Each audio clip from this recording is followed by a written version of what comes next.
सहनाववतु सहनौ भुनक्तु सह वीर्यङ्करवावहै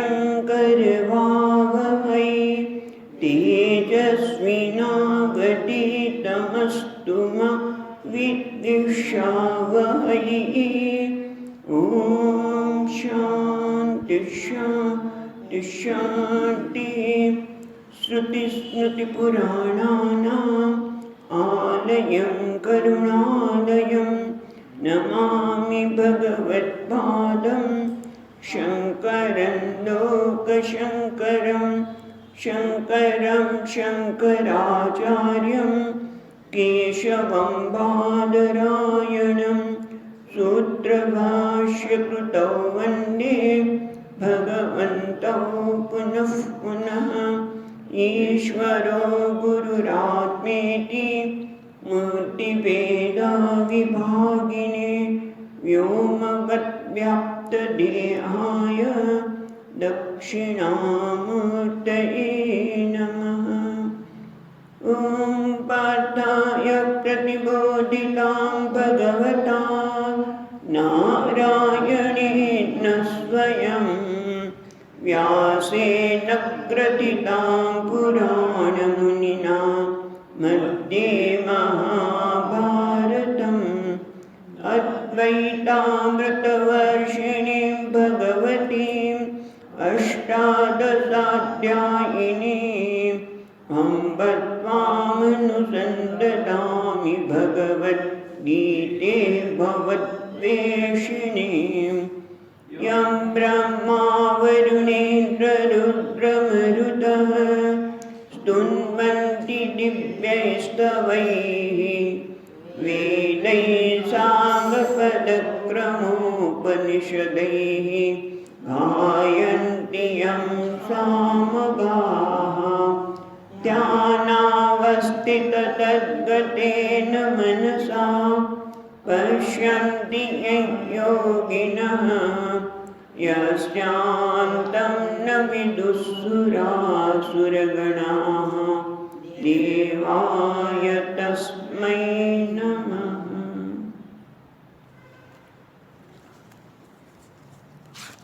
सातमा अध्यायનું 8મા શ્લોકથી પઠન કરીશું। रसोऽहमप्सु कौन्तेय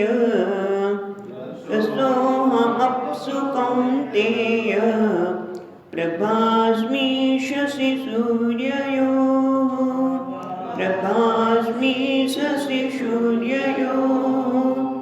प्रणवः सर्ववेदेषु शब्दखे पौरुषं ऋषु।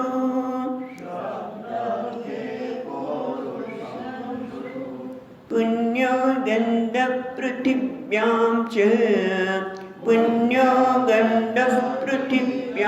च तेजश्चास्मि विभावसौ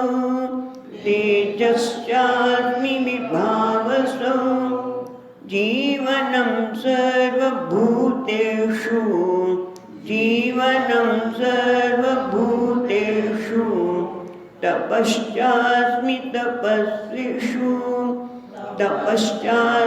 तपस्विषु बीजं मां सर्वभूतानां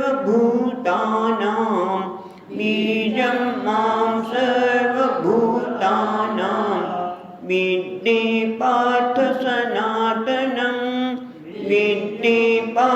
सनातनं बुद्धिर्बुद्धिमतामस्मि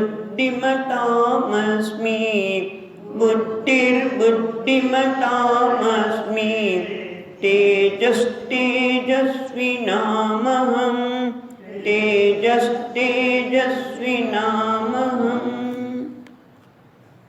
આમ 7મા અધ્યાયમાં ભગવાન પોતાના સ્વરૂપની વાત કરે છે કે જે મત્ત પરતરમ નાન્યત કિંચિત અસ્તિ ધનંજય। હે ધનંજય, મારા સિવાય આ જગતમાં કશું છે જ નહીં। તો એટલું કહી દીધું, પણ કેવી રીતે એમને જોવું, કેવી રીતે એમનું ધ્યાન કરવું। અને એટલા માટે ભગવાન આપણને એમનું ધ્યાન કરી શકીએ, એમને જોઈ શકીએ, જેમાં જોવું સરળ છે. એમાં રસો હમક્ષુ કૌંતેય, પાણીમાં હું રસ સ્વરૂપે સ્વાદ રૂપે હું રહેલો છું. સૂર્ય ચંદ્રમાં પ્રકાશ રૂપે હું છું. બધા વેદનું તાત્પર્ય પ્રણવ છે, એ પ્રણવ રૂપે પણ હું છું. કારણ કે બધા વેદના તાત્પર્ય તો મહાવાક્ય છે, તત્વમસી મહાવાક્ય, પણ એમાં પ્રણવની પણ એટલી જ વાત કરી છે. એ પ્રણવ હું છું. આકાશમાં શબ્દ રૂપે, પુરુષમાં જે પૌરુષ છે, પુણ્ય ગંધ પૃથ્વીમાં પવિત્ર ગંધ રૂપે, અને જોયું કે બધા તત્વમાં જે પુણ્ય ગંધ છે, પવિત્ર ગંધ છે, એ હું છું. અગ્નિમાં તેજ રૂપે હું છું. આમ ભગવાનને કેવી રીતે જોવા? તો આ રીતે જે જીવન દેખાય છે પ્રાણી માત્રમાં, તો જે પ્રાણની આપણે વાત કરી હતી કે જીવન એટલે આપણે કહીએ છીએ પ્રાણ જ્યાં સુધી ટકે ત્યાં સુધી માણસનું જીવન છે. પણ એ પ્રાણ જે જીવન નથી, પ્રાણ આપણે જીવ પ્રાણ ધારણે, જીવની વ્યાખ્યા જ્યારે કરવામાં આવે છે ત્યારે કહે છે જીવ પ્રાણ ધારણે, પ્રાણને ધારણ કરનાર એ જીવ છે. પણ એ પ્રાણને પણ પ્રાણનો પણ પ્રાણસ્ય પ્રાણ એ પરમાત્મા છે. અને એ જ રીતે તપસ્વીનું તપ એવું છું. એટલું જ નહીં, બીજ પ્રરોહ કારણમ, બીજ છે એટલે કે જે પ્રહરનું જે ઉત્પત્તિનું કારણ છે, એ એટલે ઉત્પત્તિનું કારણ, જન્મનું કારણ, બીજ એટલે જન્મનું જે કારણ છે એ હું છું. સામાન્ય રીતે માતા પિતાને બીજ કહેવામાં આવે છે, બાળકના જન્મનું કારણ. પણ ખરેખર ભગવાન કહે છે માતા પિતા તો નિમિત્ત છે. અને આ જો માતા પિતાને સમજાઈ જાય તો બાળકનો ઉછેર જુદા પ્રકારે થાય. પણ મારું બાળક છે માટે એને આમ જ કરવું જોઈએ. ભગવાન કહે છે તું તો નિમિત્ત છે. સનાતન બીજમ અહમ અસ્મી, આ બધાનું કારણ હું છું. કોઈના જ્યાં જન્મ દેખાય છે, જ્યાં કે બીજ એટલે પ્રરોહ કારણ, એ હું છું. સનાતન છું. સનાતન એટલે કે જેમાં કોઈ પરિવર્તન આવ્યા વગર, મારું કોઈ કારણ નથી, પણ મારામાં કોઈ પરિવર્તન આવ્યા વગર હું બધાનું બીજ એટલે કારણ છું. અને બુદ્ધિમાનમાં બુદ્ધિ પણ હું છું, તેજસ્વીનું તેજ પણ હું છું. અને હવે ભગવાન 11મા શ્લોકમાં આગળ વાત કરતા કહે છે, 11મો શ્લોક, બલમ બલવતામસ્મી, બલમ બલવતામસ્મી, કામરાગ વિવર્જિતમ, કામરાગ વિવર્જિતમ, ધર્મા વિરુદ્ધો ભૂતેષુ, ધર્મા વિરુદ્ધો ભૂતેષુ, કામોસ્મી ભરતર્ષભ, કામોસ્મી ભરતર્ષભ. હે ભરતર્ષભ, હે અર્જુન, ભરત વંશમાં તું ઉત્તમ છે, શ્રેષ્ઠ છે. એવા હે અર્જુન, બલમ બલવતામ અસ્મિન, બળવાન જે કોઈ બળવાન છે એ બળવાનનું બળ હું છું. પણ એ કયા બળવાનનું બળ? જે કામ રાગ વિવર્જિત, જે કામ અને રાગથી રહિત બળવાનની અંદર રહેલું બળ એ હું છું. ધર્મા વિરુદ્ધો ભૂતેષુ કામ અસ્મિ, અને કામ એટલે ઈચ્છા, કામ પણ હું છું. એને શા માટે કામ એટલે કામના જે કહીએ છીએ એને કામ એટલે ઈચ્છા, બધું જ નજર આવી જાય. એ કઈ ઈચ્છા હું છું? ભગવાન કે ઈચ્છા તો હું છું જ. કામ અસ્મિ, હું ઈચ્છા છું. સર્વભૂતેષુ, પણ કઈ? ધર્મ વિરુદ્ધો ભૂતેષુ, પ્રાણની અંદર ધર્મથી વિરુદ્ધ નથી. ધર્મને સંદર્ભમાં રાખીને, ધર્મને ખ્યાલમાં રાખીને જે ઈચ્છા ઉત્પન્ન થાય છે એ હું છું. હવે કહે છે, આપણે જરા જોઈએ, ભગવાન કહે છે બળ એટલે શરીર અને ઇન્દ્રિયોને ધારણ કરવાનું સામર્થ્ય, એને કહેવાય શું? બળ. બરાબર? બળ એટલે સામર્થ્ય. અને એ કેવું? કામ રાગ વિવર્જિત. કામ એટલે શું? બળ એટલે સામર્થ્ય, પણ કામ એટલે શું? સરસ કહે છે, અપ્રાપ્ત વિષય પ્રાપ્તિ કારણ અભાવે બી પ્રાપ્તમ, એટલે કે કોઈ વસ્તુ એવી છે કે જે મને મળી નથી. અને એવું પણ બને કે મળવાની કોઈ શક્યતા પણ નથી. જેમ કે કદાચ મને એમ થાય કે વાહ, એક સાઉથમાં આખું મંદિર સોનાનું છે, સોનાથી લક્ષ્મીજીનું મંદિર કંઈ છે એવું કોઈ મને બતાવે. હવે એને જોઈને મને કદાચ એમ થાય કે મારું પણ આ ઘર સોનાનું બની જાય, તે કોઈ શક્યતા તો છે જ નહીં. એ તો જવા દો. મને એમ થાય કે મારે ત્યાં ગાડી હોય તો સારું, મારુતિ હોય, બીજી છે કઈ ગાડી નામ હોય, પણ એ ગાડી મારે ત્યાં હોય. અને મારી પગાર તો એટલો છે કે સાયકલ લાવી હોય તો સાયકલ લાવવા માટે પણ વિચાર કરવો પડે. ખ્યાલ આવ્યો? અને ત્યારે મને એક ઈચ્છા છે કે મારી પાસે મારુતિ હોય. તે શું છે કે ખરેખર મારું એ સામર્થ્ય નથી. મને ઈચ્છા થાય છે પણ એ ઈચ્છાનું કોઈ સામર્થ્ય નથી. અને છતાં જે ઈચ્છા જામ કે છે એને કહેવાય છે કામ.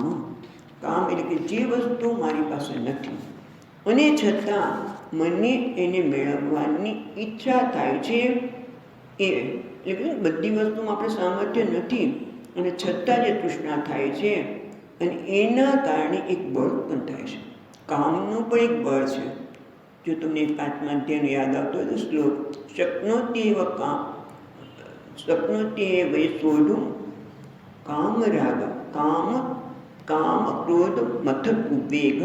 કામ અને ક્રોધને લીધે થતો આવેગ, એ જે શક્નોત્યેવ સોઢું પ્રાક શરીર વિમોક્ષણાत् કામ ક્રોધોદ્ભવ વેગમ સસુખી નરઃ. એ ખરેખર એ વ્યક્તિ સુખી છે જે કામ અને ક્રોધના આવેગને એટલે કે એના બળને ખાઈ શકે. કારણ કે એક વખત કામની ઈચ્છા થઈ, કૃષ્ણ એને મેળવવાની ઈચ્છા થઈ કે આ વસ્તુ મારી પાસે નથી, મારે મેળવવું છે, તો એના લીધે એક બળ ઉત્પન્ન થાય છે. અને એ બળ છે એ ભગવાન કહે છે એવું નથી.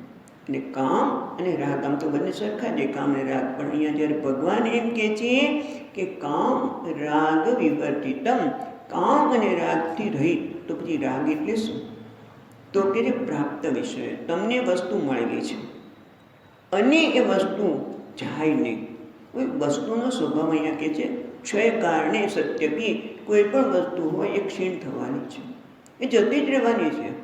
ઇવન કોઈ વ્યક્તિ આપણને મળે, સંયોગ વિયોગાંતમ, કોઈ પણ વ્યક્તિ પણ મળે તો હંમેશા એનો સાથ રહેશે એવું જરૂરી નથી, એનો વિયોગ થવાનો જ છે. એવી રીતે વસ્તુ આપણને મળી, મારી પાસે વસ્તુ છે પણ એ ક્યારેય બગડવી જ ન જોઈએ.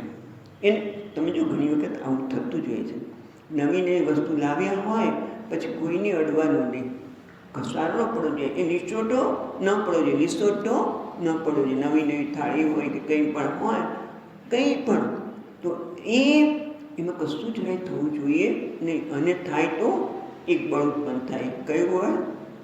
ક્રોધનું. રાઈટ? તરત જ આપણને ક્રોધ જન્મે, કદાચ બહાર પ્રગટ કરીએ કે ન કરીએ પણ એક બળ તો ઉત્પન્ન થાય છે.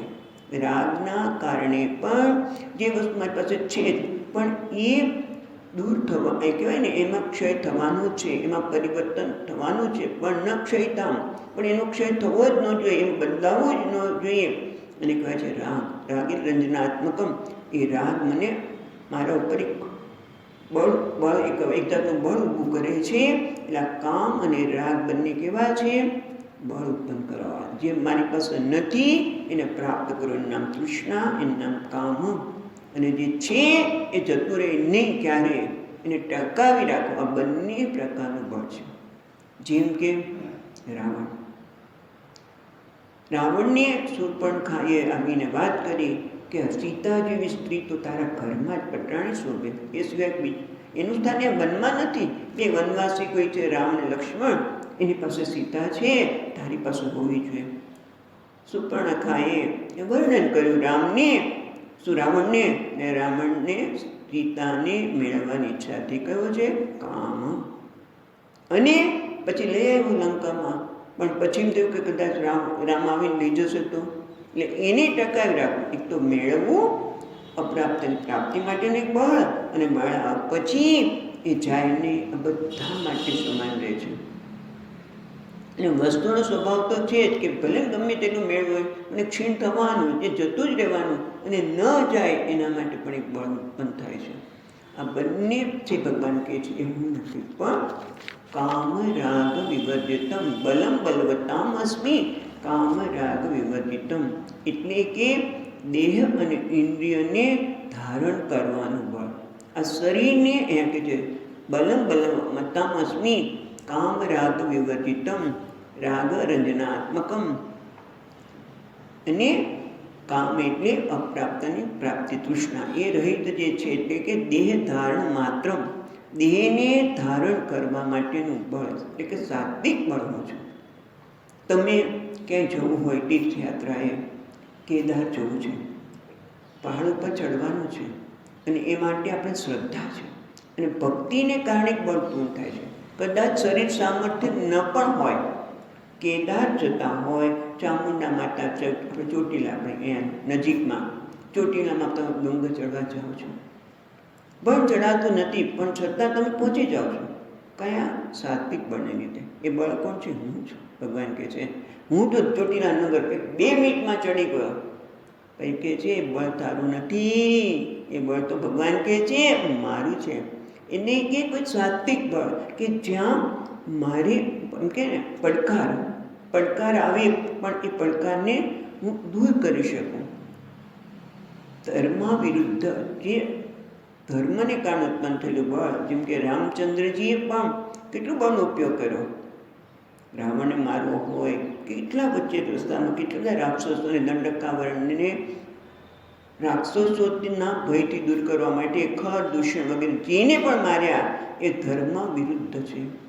રાગ અને કામ રાગ વિવર્જિત, એ કામ અને રાગથી રહિત બળ છે. ભગવાન કહે છે હું બળ છું. એટલું જ નહીં, તમને ખબર છે ખોરાકમાંથી પણ એક બળ ઉત્પન્ન થાય છે. હમણાં એક વાંચેલું પેપરમાં કે તમે જંક ફૂડ, આ તો પિઝા અને જંક ફૂડ જે કહે છે, પિઝા ને બર્ગર ને બધું જે આવતું હોય એ તમે ખાઓ એટલે તમારા શરીરમાં એક ડોપામાઇન નામનું તત્વ ઝરે, અને એ ઝરે એટલે પછી એમ કે માગે મોર. તમે પિઝા કે જે પણ ખાઓ, પાણી પૂરી પિઝા બધા જંક ફૂડ છે, અને તમે ખાઓ એટલે પછી તમને વધારે ને વધારે મન થાય. એનું નામ શું છે? કામ. એટલે ખોરાક પણ એવો હોય કે જે મારામાં આવી તૃષ્ણા જન્માવી શકે. ખોરાક માટે ખોરાક એવું ખાઈએ કે જે મારા ફરી એક વસ્તુ વધારે જોઈએ. આઈસ્ક્રીમ, પિઝા, બધા જંક ફૂડ જે છે એ મને વધારે ઈચ્છા કરે. પણ સાત્વિક ફૂડ હોય, પ્રોટીનયુક્ત ને બધું, તો તમને સંતોષ થઈ જાય. કેવું છે? અને એના કારણે ઉત્પન્ન થતું બળ કેવું છે? સાત્વિક બળ છે. એ બળ હું છું. બલવતામ બલમ અહમસ્મિ, એટલે જે કામ અને રાગથી રહિત છે એ બળ, અને સાથે સાથે પ્રાસંગિક રીતે આ ખોરાકમાંથી પણ ઉત્પન્ન થતું બળ હોય છે. એમાં જે સાત્વિક બળ હોય છે કે જે ખોરાકથી મારામાં એક સંતોષની લાગણી થાય, મને ફરી એની ઈચ્છા ન થાય. જો કે એમાં થતી જ હોય છે સાત્વિકમાં પણ તો જસભાઈની વાત કરી કે જંક ફૂડ આનામાં કારણરૂપ આ હોય છે. એને તો પછી ઘણું બધું લાંબી કયા પ્રકારના સ્ત્રાવ જતા હોય છે એની વાત કરી, પણ આપણે એ વાત નથી કરતા. પણ મહત્વની વાત છે, ભગવાન કહે છે કે બળવાનું બળ જે શરીરને ટકાવી રાખવાનું છે, ધર્મના માર્ગે લઈ જનારું બળ હોય, શ્રદ્ધાને કારણે ઉત્પન્ન થતું બળ હોય, એ બળ હું છું. અને પછી શું કહે છે? ધર્મ વિરુદ્ધો ભૂતેષુ કામ અહમસ્મિ.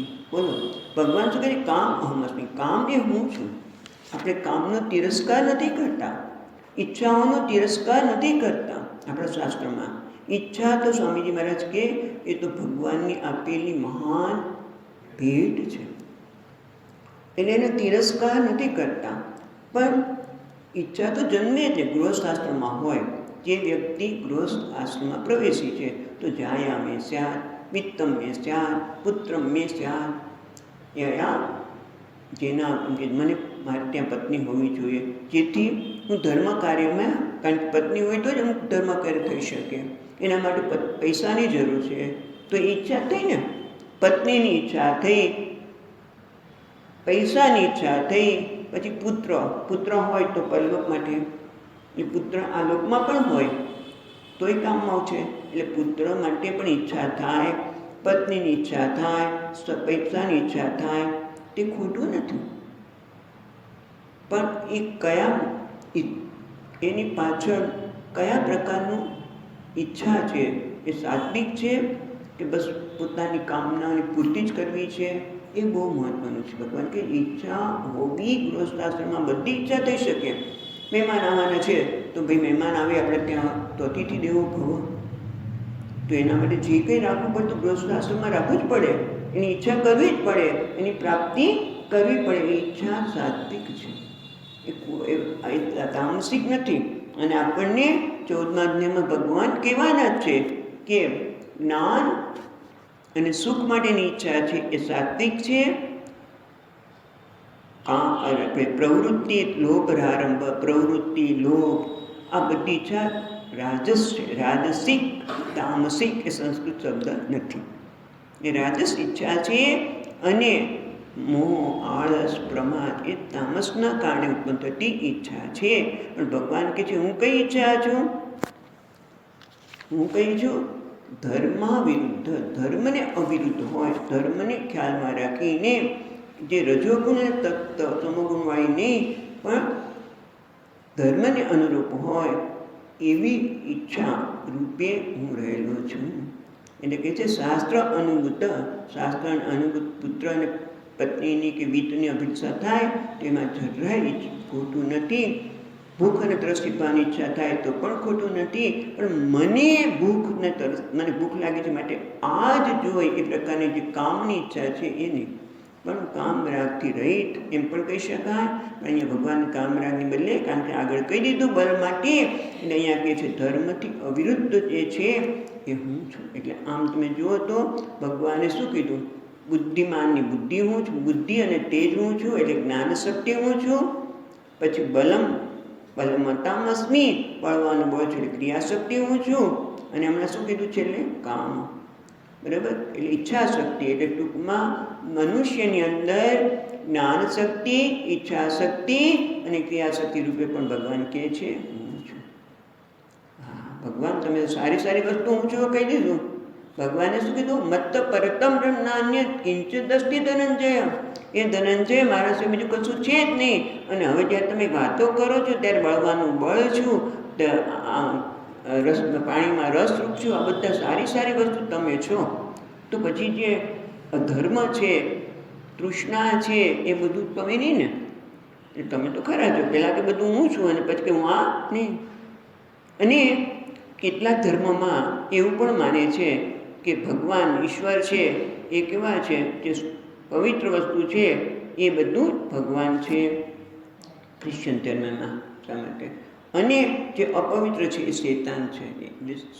ઈશ્વર અને શેતાન, તો કે એવું શેતાનને આપણે શેતાનને બદલે અસુર શબ્દ વાપરીએ તો એ પણ મને બધું ભગવાન કહે છે હું જ છું. એ આપણને પોતાનું સ્વરૂપ ગણાવતા 12મા શ્લોકમાં કહે છે. કારણ કે આપણો પ્રશ્ન થાય કે ભગવાન તમે બધું તમે જ છો અને પછી તમે કહો છો સારી સારી વસ્તુ હું છું, તો પછી રાજસ ને તામસ તમે નથી એવું છે? તો કે ના.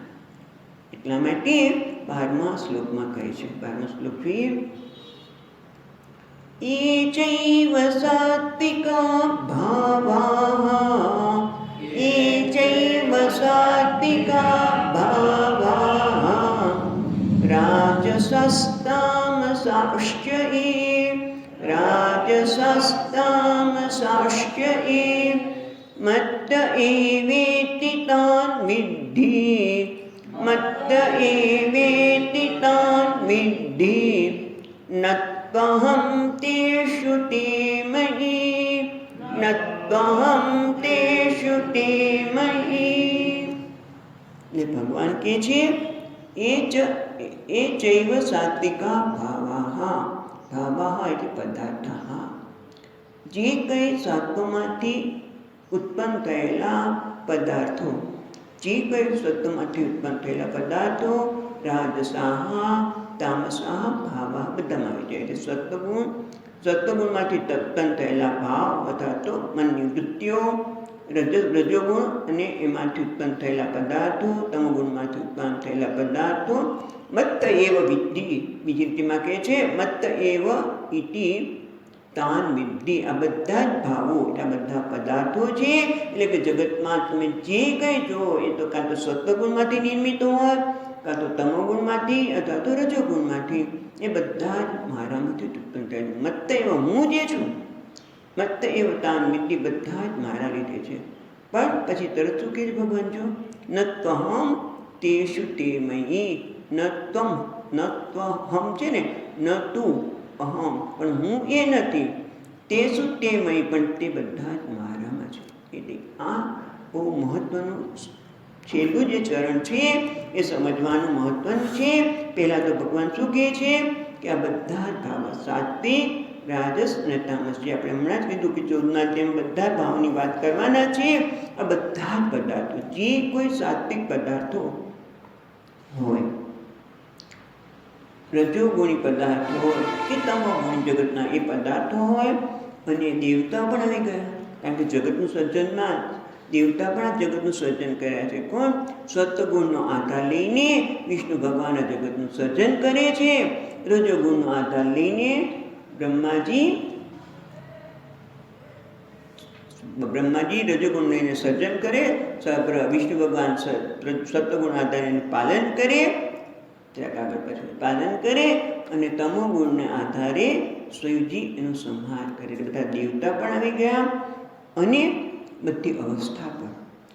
સામાન્ય રીતે એવું કહેવાય છે કે જાગૃત અવસ્થામાં સત્વગુણનું પ્રાધાન્ય હોય. રજોગુણ છે એ સ્વપ્ન અવસ્થાનું પ્રતિનિધિત્વ કરે, અને સુષુપ્તિ અવસ્થા એ તમોગુણનું પ્રાધાન્ય કરે. એટલે બધી ત્રણ અવસ્થા, બધા દેવતાઓ અને જગતના બધા પદાર્થો એ મારા લીધે છે. મત્ત એવ, એ મારા લીધે છે. હું જે છું મારા લીધે છે. ભગવાન તો તમે આવા બધા જુદા જુદા કમ બનાવ્યા? કેટલાક લોકો મારફાડ, રાજસિક લોકો હોય જે ક્રોધી, મારફાડ એ બધું જ કરવું ગમતું હોય. કેટલાક લોકો તામસિક ગુણ, તમસનું ગુણ વધારે હોય. કેટલાકમાં રાજસિક ગુણ હોય. ઘરમાં એવું બને કે બે ભાઈ હોય, સગા ભાઈઓ, તો એક બહુ સાત્વિક પ્રકારનો, બહુ ઉદાહરણ દિલનો, ક્યારેય કોઈના પર અકળાવે નહીં, અને બીજો તરત અકળાય જ કરતો હોય વારંવાર. જરાક થાય ને અકળી જાય, ક્રોધ કરે, ન બોલવાના શબ્દો કહે. એને ખબર નથી કે આ બધું જ ન બોલવાના શબ્દો, જે કંઈ બોલું છું, કોઈને દુઃખી કરું છું, એ જ મારા માર્ગમાં આડાવાના છે. એ ભૂલી જાય છે માણસ. પણ કેમ કરે છે? એટલે આ બધા જુદા જુદા ભગવાન કે તમે આવા લોકોને કેમ બનાવ્યા? તો કે મેં કોઈને રજોગુણી, તમોગુણી કે સત્વગુણી બનાવ્યા નથી. તો કેના લીધે? તો કે સ્વકર્મ વસા જાયંતે ભાવાહા.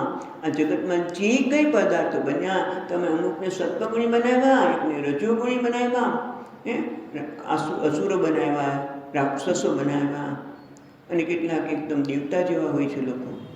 તો આ બધા કેમ? તો કે સ્વકર્મ વસા જાયંતે, એ બધા જ પોતાના કર્મને લીધે જન્મ પ્રાપ્ત કર્યો છે, અને એનો વ્યવહાર પણ કર્મના લીધે છે. એટલે શું? પ્રારબ્ધના લીધે ના, પ્રારબ્ધ અને પુરુષાર્થ બંનેના લીધે. કારણ કે પ્રારબ્ધ વસાત એના જે પ્રકારના પૂર્વજન્મના કર્મ હતા એના પ્રમાણે એને શરીર પ્રાપ્ત થયું. પણ એનો જે સ્વભાવ છે એ પૂર્વના કર્મો છે, અને સાથે આ જન્મના પણ છે. એટલે પ્રારબ્ધ અને પુરુષાર્થ વચ્ચે રેખા દોરી શકવી મુશ્કેલ છે.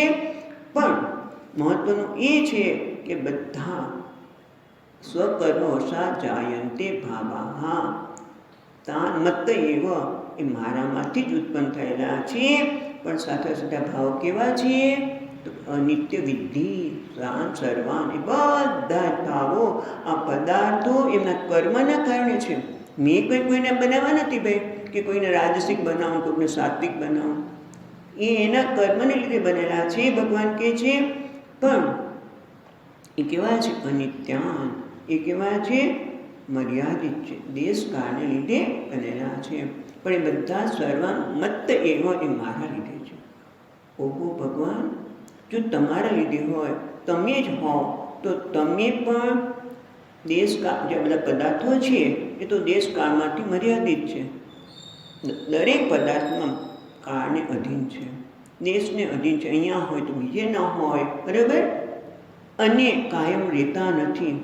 આ બધા પદાર્થો કેવા છે? જળ છે. એ સરસ કહે છે મધુસૂદનજી મહારાજ કે આ બધા જળ છે. તો તમે આ બધા તમે જળ બની ગયા? એ ભગવાન તમે શું અનેક બની ગયા? કારણ કે બધા તો અનેક છે અને તમે તો એક છો. તો તમે શું અનેક બની ગયા? આ દેશ અને કાળમાં મર્યાદિત છે, અનિત્ય છે, તો તમે અનિત્ય બની ગયા? ભગવાન તમે કહો છો મત્ત એવા, તમે મારામાંથી છે એવો કહો છો, તો તમે શું એવા બની ગયા? તમે જળ બની ગયા? તમે સંસારી બની ગયા? થાય ને? મત્ત એવા કીધું ભગવાન. તાન પીધે બધા મારામાંથી થયેલા છે એટલે હું જ બની ગયો. તો જે પીડા અનુભવાય છે, આ દુઃખ અનુભવાય છે, એ તો એટલે કે તમે સંસારી બની ગયા. પીડાય તમે અનુભવો, દુઃખ તમે અનુભવો, શોક તમે અનુભવો, તો તમે સંસારી બની ગયા? તો કે ના. શું કહે છે? નત્વહમ તેસુ તેમયી.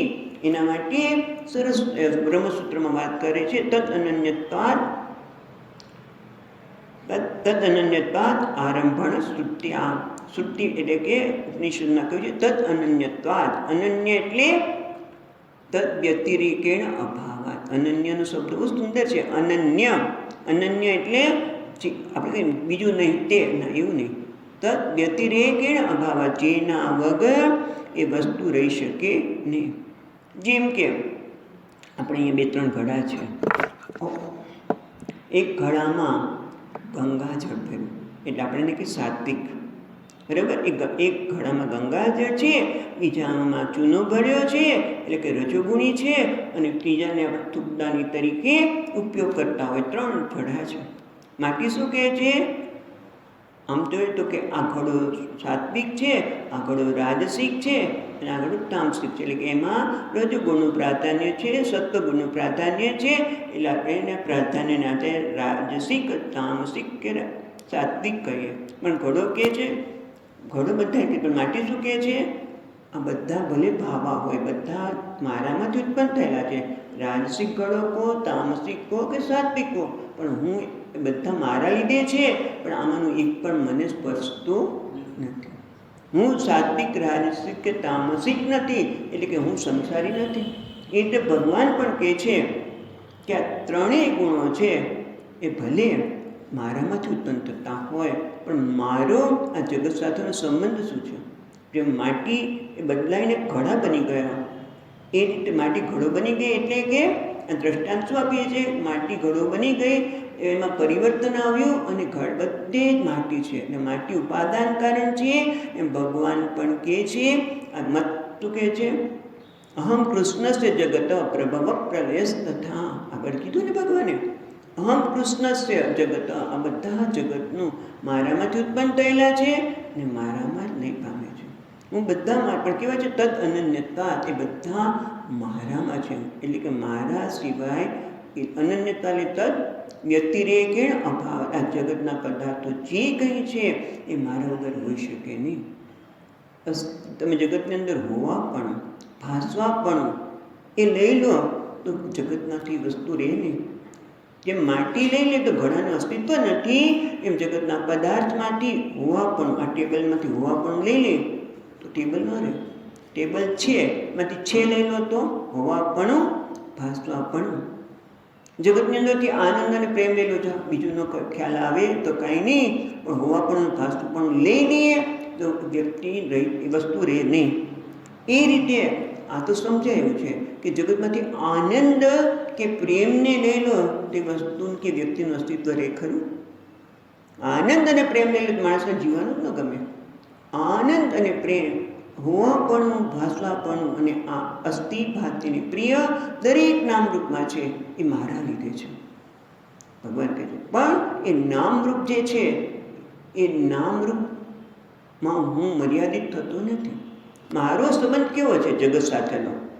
હું જગતનું ઉપાદાન કારણ છું, મારા લીધે જ આખું જગત છે. બધામાં એની સત્તા અને સ્ફૂર્તિ રૂપે હું જ રહેલો છું. પણ મારો જગત સાથે કેવો સંબંધ છે? જેમ દોરડા અને સર્પનો છે. દોરડામાં માણસને સર્પનું ભાસ થાય, તો દોરડામાં જ્યારે સર્પ દેખાય છે ત્યારે એ સર્પનું હોવા પણ કોના લીધે છે? દોરડાને લીધે. દોરડું હોય તો સર્પ દેખાય નહીં. એનું ભાસવા પણ કોને લીધે? દોરડાને લીધે છે. એટલે દોરડો જ સર્પને સત્તા અને સ્ફૂર્તિ પ્રદાન કરે છે. પણ સર્પ ઝેરી હોય, બહુ ઝેરી સર્પ છે, આપણને લાગે છે કે આ સર્પ ઝેરી છે, પણ એ દોરડાને ઝેરની અસર થાય છે? દોરડાને ઝેરની અસર થાય ન થાય ને. એ રીતે ભગવાન કહે છે કે આ બધા મત્તૈવ તાન વિદ્ધિ ન કહમ તેસુ મેં તે મય, એટલે આ બધામાં હું છું, પણ મને એની કોઈ અસર થતી નથી. હું અનેક નથી બની ગયો, હું સંસારી નથી બની ગયો, હું અનિત્ય નથી બની ગયો, કોઈ પ્રભાવમાં નથી. પણ મારા વગર એ લોકો ન રહી શકે. તે શું? તે મયી, મારા વગર એમનું કોઈ અસ્તિત્વ નથી. જગત સાથેનો સંબંધ ભગવાન કહે છે મારો આવો છે કે એ બધા તદ અનન્યતા વ્યતિરેકે ન ભાવ, બધા જ મારામાં છે, પણ એના વગર હું રહી શકું. એટલે કે હું આ જગતથી પરાધીન નથી, પરતંત્ર નથી, હું સંસારી નથી, એટલે કે હું એના તાલે નાચતો નથી. આપણી સ્થિતિ કેવી છે? મનમાં ઉઠતા ભાવો પણ સાત્વિક, રાજસિક, તામસિક હોય, વૃત્તિઓ, અને આપણે મોટે ભાગે સંસારના તાલે નાચતા હોય. તમે જો ઘણા લોકોને આવી ટેવ, એક વખત મને ખ્યાલ છે નાના હતા ત્યારે એવું હતું, પણ હવે તો ક્યારે જતું ને ખબર નથી, પણ ઘણી વખત ઘણા લોકો એમ કે આનું મોઢું ન જોવાય, એનું મોઢું જોઈએ, અથવા તો બહાર નીકળીએ અને કોણ દેખાય છે પહેલાં, તો આજે આપણું કામ થશે, આપણું કામ નહીં થાય. બરાબર, બહાર નીકળ્યા અને બિલાડી આડી ઉતરી. દાખલા તરીકે બહાર નીકળ્યા અને બિલાડી આડી ઉતરી એટલે આપણો મૂડ જતો રહ્યો. બિલાડી જોઈએ, બિલાડી, વ્યક્તિની તો વાત જ જવા દો. વ્યક્તિ મારી સાથે વ્યવહાર કર્યો અને આપણો મૂડ જતો રહ્યો. મારે આમ કરવું હતું ને આમ નહોતું, મૂડ જતો રહ્યો. એટલે મોટે ભાગે આપણે ક્યાં નાચીએ છીએ? મોટાભાગના લોકો સંસારના તાલે નાચે છે. ભગવાન કહે છે હું નાચતો નથી, અને એ રીતે જ્ઞાની પણ નથી નાચતો.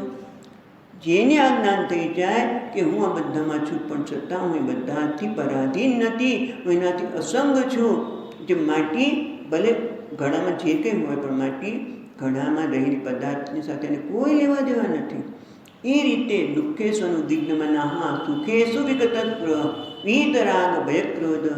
આવી ગયું ને કે દુઃખેશુ અનુદ્વિગ્ન મનઃ, દુઃખ આવે તો મન ઉદ્વિગ્ન થતું નથી, અને સુખમાં એકદમ, કારણ કે આપણે સુખમાં આવીએ ને ત્યારે પણ આપણા ગમે તે ભૂલાય છે, એકદમ આનંદમાં, હર્ષના આવેગમાં આવી જઈએ અને કંઈક બધું બોલી નાખીએ. અરે આવું ક્યાં બોલ્યા આપણે? આ તો કહેવાનું નહોતું. ઘણી વખત આ ન કહેવાનું વસ્તુ કહેવાય જાય, બધા તો ગમે તે બોલી જાય. એ બધું કોણ છે? આપણે નાચીએ છીએ, સંસારના તાલે નાચીએ છીએ. પણ આ ભગવાન કહે છે નાની વિક્ષિપ્ત થતો નથી કોઈના વર્તનથી. અને એ જ રીતે ભગવાન કે નત્મહમ, એટલે હું એમનામાં નથી, એટલે કે હું પરાધીન નથી. હું સંસારમાં, જગતમાં જે કંઈ ચાલતું હોય તો હું એનો અધિષ્ઠાન છું. એટલા માટે હું એના તાલે નાચતો નથી.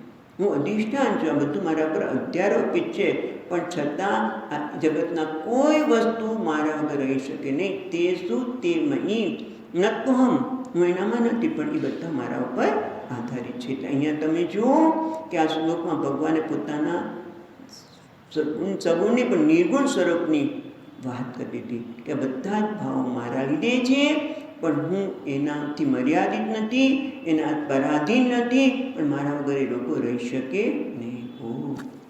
એટલે હવે પછી આગળના શ્લોકમાં ભગવાન આક્રોશ, ખેદ વ્યક્ત કરે છે.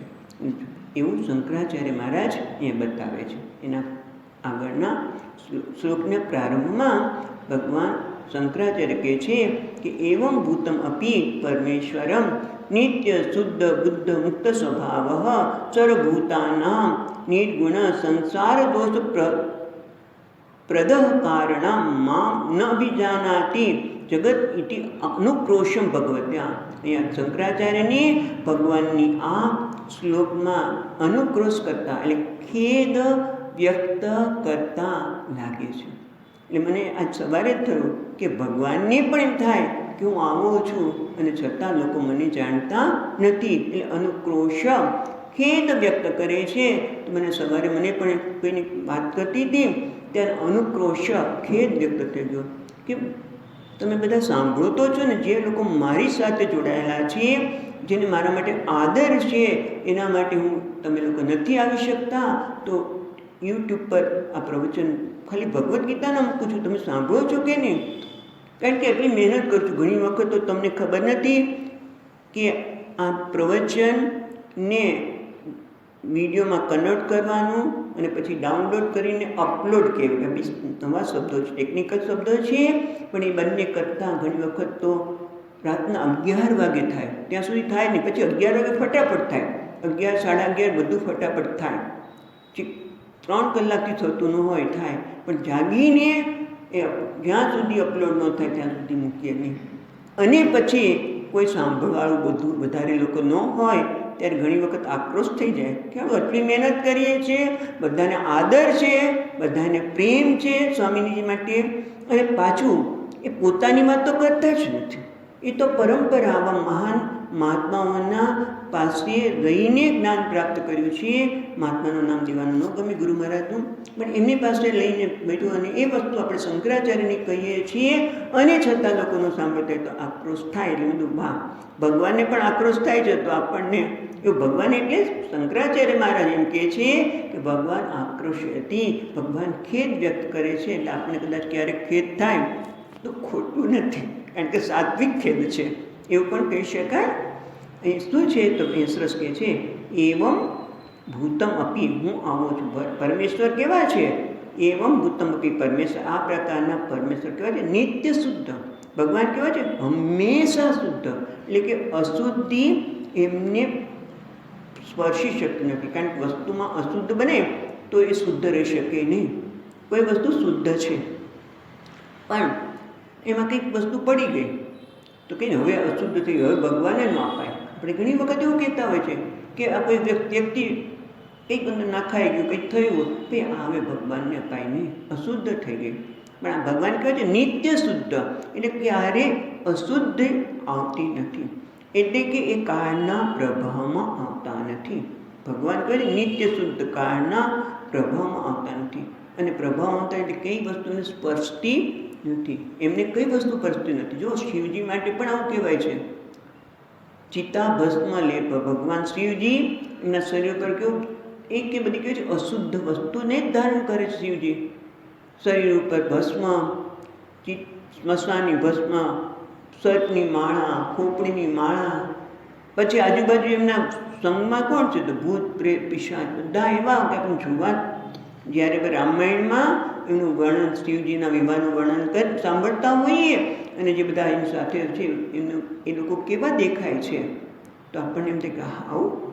એટલે બધું જ અમંગળ વેશ છે, બધું જ અશુદ્ધ છે, પણ પોતે કેવા છે? નિત્ય શુદ્ધ, મંગલકારી, પરમ મંગલમસી. શિવજી માટે કહે છે પરમ મંગલમસી, એ મંગળના દાતા છે, નિત્ય શુદ્ધ છે. આ બધું જ છે અશુદ્ધ કરનારું. ના શરીર ઉપર કોઈ મોટે ભાગે ગંગાજી શુદ્ધ લાગે, પણ મોટે ભાગે એની બધી વસ્તુ અશુદ્ધ કરનાર છે. પણ છતાં એ કહેવાય છે નિત્ય શુદ્ધ, જેને કોઈ વસ્તુ સ્પર્શ નથી, બધાને જેમને યાદ કરે છે એને મંગળ આપનાર છે. વિદ્યા વિનય સંપન્ને બ્રાહ્મણે ગવ્ય હસ્તે. નિત્ય શુદ્ધ ભગવાન પણ છે, પણ જેને જ્ઞાન છે એવા લોકો પણ કેવા છે? વિદ્યા વિનય સંપન્ને બ્રાહ્મણે ગવ્ય હસ્તિની સુનિચૈવ સપાકે છે પંડિતા સમદર્શિન. જેનામાં સમદર્શન છે એ પણ અશુદ્ધ થઈ શકતો નથી. જેમ કઠોપનિષદમાં કહે છે કે જેમ આકાશની અંદર ગમે તે વસ્તુ પસાર થઈ જાય, ગુલાબની સુગંધ હોય કે પછી ગંદકી હોય, ગટર પરથી આવતી ગંદકી વાયુ લઈને જાય તો આકાશને કોઈ સ્પર્શતું નથી. એમ આ દેહમાં રહેલો પરમાત્મા એ ક્યારેય દેહની મર્યાદાથી લિપ્ત થતો નથી. એટલે કે છે નિત્ય શુદ્ધ, નિત્ય બુદ્ધ. એ હંમેશા બુદ્ધ એટલે જ્ઞાન સ્વરૂપ છે, અજ્ઞાન એમને સ્પર્શતું નથી.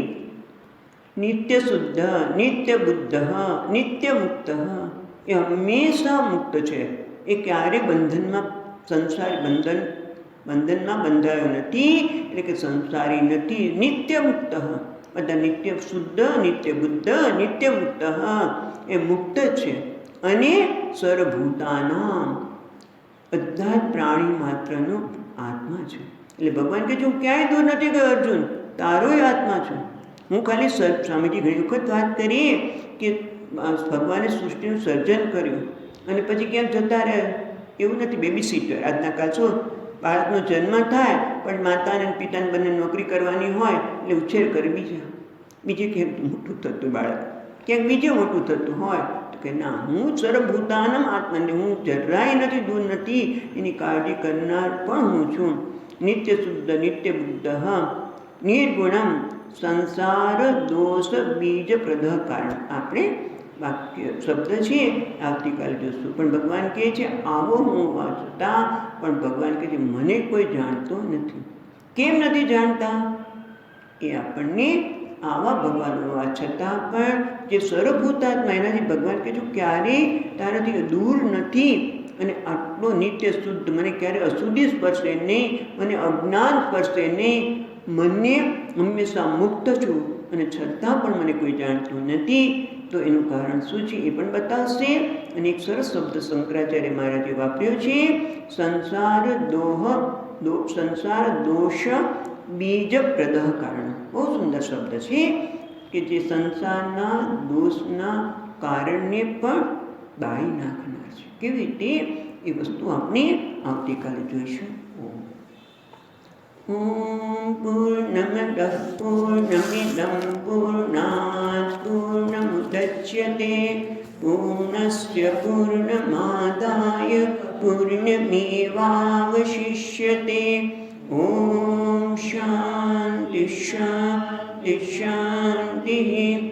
શંકરં શંકરાચાર્યં કેશવં બાદરાયણં सूत्रभाष्यकृतौ वन्दे भगवन्तौ पुनः पुनः. ईश्वरो गुरुरात्मेति मूर्तिभेदविभागिने व्योमवत्व्याप्तदेहाय दक्षिणामूर्तये नमः.